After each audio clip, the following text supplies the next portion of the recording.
சேலம் மாவட்டம் வாழப்பாடி அருகே முத்தம்பட்டி சென்னாக்குட்டை பகுதியைச் சேர்ந்தவர் பழனிசாமி. மூட்டை தூக்கும் கூலி தொழிலாளி ஆவர். இவருக்கு பிரியா என்கிற மனைவியும் சரண் மற்றும் சபரி என்ற 2 மகன்களும் உள்ளனர். இவர் நேற்று மாலை 3 மணி அளவில் வீட்டிலிருந்து கிளம்பியவர் வீடு திரும்பவில்லை என்று கூறப்படுகிறது. இதனை அடுத்து பழனிசாமியின் வீட்டார்கள் அக்கம் பக்கம் தேடியுள்ளார்கள். பழனிசாமி எங்கேயும் தேடி கிடைக்கவில்லை.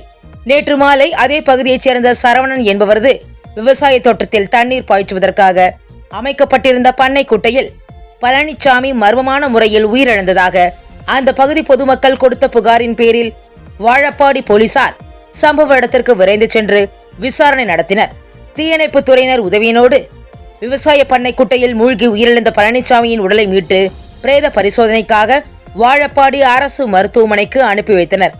அந்த பண்ணை குட்டை பகுதி அருகே கயிற்று கட்டிலில் வறுவல் செய்யப்பட்ட கறி மற்றும் மது பாட்டில்கள் கிடந்ததையும் போலீசார் கைப்பற்றினர்.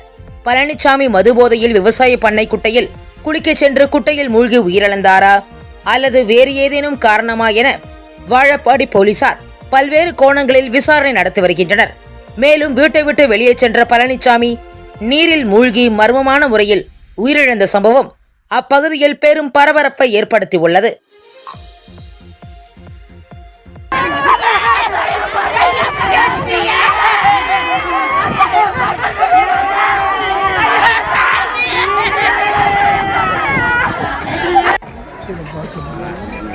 சாப்பிடுவோம், அது கலக்கம், அது வெட்டி போட்டுக்கலாம். வயது ஓட்டும் போது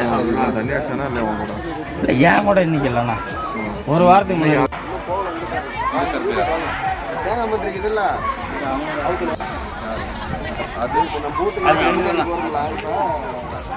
11 மணிக்கு வந்தேன், வீட்டுக்கு போயிட்டேன். இங்கே இருக்குது, அது அந்த ஆளுக்கு எல்லாம் ஒன்னாத்தான் நீதான் அடிச்சுன்னு சொல்லுங்க. ஏன் அப்படி பண்றீங்க? இருக்குங்க இருக்கும்போது அவன் எங்கேயா போயிருப்பான், அவனு இங்கே தான் இருந்திருப்பான். தனியாக கம்ப்ளைண்ட் கொடுங்கடா போடா. ஹலோ